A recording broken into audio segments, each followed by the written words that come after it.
Olá, pessoal! Sejam bem-vindos à nossa Casa na Arte. Muito obrigada pela companhia. Espero que vocês estejam bem e animados para esta nossa conversa.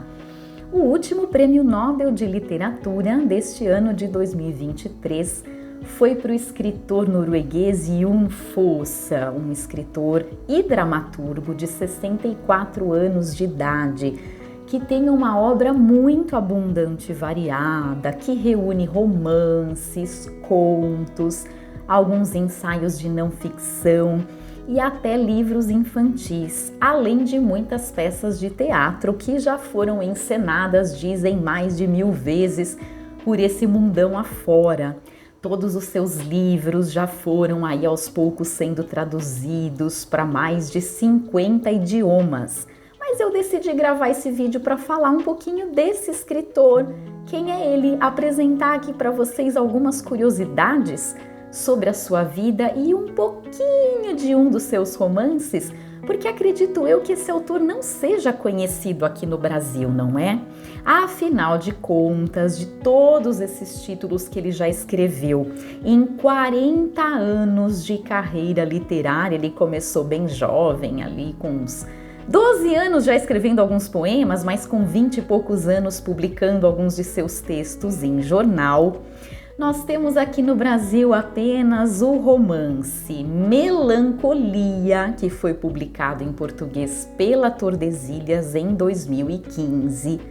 E o romance é a Alice, que acaba de sair há cerca de um mês e meio, pela Companhia das Letras. Um terceiro título, o Brancura, também um romance do autor premiado, sai no finzinho do mês e aí a editora Fósforo, inclusive, apressou um pouquinho aí o pré-lançamento na versão digital e também já as pré-vendas do livro físico, tendo em vista essa notícia, da premiação. Na verdade, o Fosse já é premiado. Recebeu títulos aí ao longo dos últimos anos por livros isolados, mas agora, a Academia Sueca o premia pelo conjunto todo da sua obra, dizendo inclusive, vejam só, que ele é um autor que consegue na sua literatura expressar de certa forma o indizível. É um autor muito consagrado pela crítica, porque ele faz experimentações incríveis com a linguagem. Ele não necessariamente pontua os seus textos de uma forma gramaticalmente previsível, ele não cria enredos muito elaborados, ao contrário, é um estilo, dizem, mais enxuto, mais minimalista. Muitos dos seus livros não ultrapassam o número aí de 100 páginas.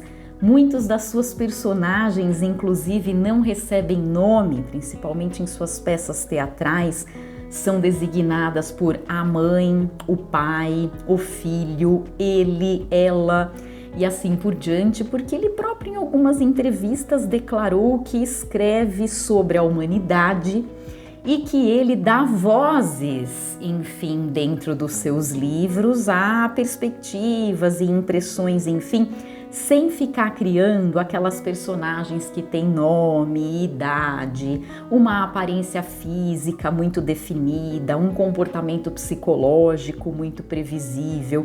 A sua prosa realmente é uma prosa extremamente inovadora. Em relação ao teatro, ele é comparado ao escritor Ibsen ou ao Beckett também, que são grandes nomes da literatura. Em algumas publicações ele já foi considerado, vejam só, dos 100 gênios, digamos assim, vivos, enfim, na humanidade, porque realmente é um escritor, enfim, que leva ao limite, algumas percepções, algumas construções linguísticas para falar de algo que é mais existencialista, como dizem. Eu particularmente só conheço o primeiro romance e eu adoro os inícios dos romances, então logo mais leio aqui para vocês o primeiro, ou parte de um dos primeiros parágrafos, que é extremamente longo, do seu romance É a Alice. Mas antes disso eu gostaria de apresentar aqui para vocês também 4 rápidas curiosidades sobre Yun Fosse, caso vocês nunca tenham ouvido falar desse cara na vida e queiram conhecê-lo um pouquinho mais. A primeira delas é um pouco em relação à sua formação aí religiosa, porque parte de sua família, né, o avô, enfim, era quaker, pacifista, ligado a uma vertente assim mais radical do luteranismo, né? E ele na juventude considerava-se ateu, até que converteu-se entre muitas idas e vindas ao catolicismo agora recentemente em 2013, há cerca de 10 anos, vejam só. Uma segunda curiosidade sobre Fosse é que ele é pai de 6 filhos e casou-se por 3 vezes. Além disso, ele também já foi guitarrista de uma banda, Rocking Chair, e eu acho que essa sua familiaridade com a música fez muita diferença na sua obra. Muitos dos seus títulos, a gente percebe, estão relacionados à música, à guitarra, a sons, a melodias, enfim, isso até aparece em títulos de algumas de suas obras, mas ele mesmo diz que escreve como se estivesse compondo. Eu acho que muitas de suas frases parecem bem melódicas e são alternâncias entre vozes e silêncios, silêncios e vozes, como a própria música. E uma última curiosidade a respeito dele é que ele recebeu em 2011 uma honraria super legal, né, do Estado, né, norueguês, enfim, por ordem, enfim, do rei, né, da Noruega, para que ele tivesse ali uma residência, né, na cidade de Oslo, e é uma residência da qual usufruem, né, vários intelectuais, enfim, que se dedicam, vejam só, à cultura e a arte norueguesas, além de já ter sido também nomeado cavaleiro, enfim, pela França, e tendo recebido aí esses títulos importantes justamente para que, né, o seu valor, enfim, enquanto escritor, literato e intelectual fosse destacado. O trecho que eu escolhi é este, para que vocês sintam um pouquinho da prosa do premiadíssimo agora Yun Fosse. Vejo Signe deitada no banco da sala, olhando para tudo que é familiar. A velha mesa, a estufa, a caixa de lenha, o velho painel de madeira nas paredes, a grande janela com vista para o fiorde. Ela olha para essas coisas sem ver e tudo está como sempre esteve. Nada mudou, mas assim mesmo tudo mudou, ela pensa. Porque depois que ele desapareceu e nunca mais voltou, nada mais foi o mesmo. Ela simplesmente está aqui, porém sem estar aqui. Os dias chegam, os dias passam, as noites chegam, as noites passam e ela os acompanha, sempre com movimentos vagarosos, sem permitir que nada deixe grandes marcas ou faça grande diferença. E será que ela sabe que dia é hoje? Ela pensa. Claro, é uma quinta-feira, no mês de março, no ano de 2002, quem diria? Ela sabe de tudo isso, mas a data precisa e essas coisas todas não lhe ocorrem. E por que haveriam de ocorrer? Que importância teriam? Ela pensa. Mas assim mesmo ela sente-se confortável e robusta, como era antes do desaparecimento dele.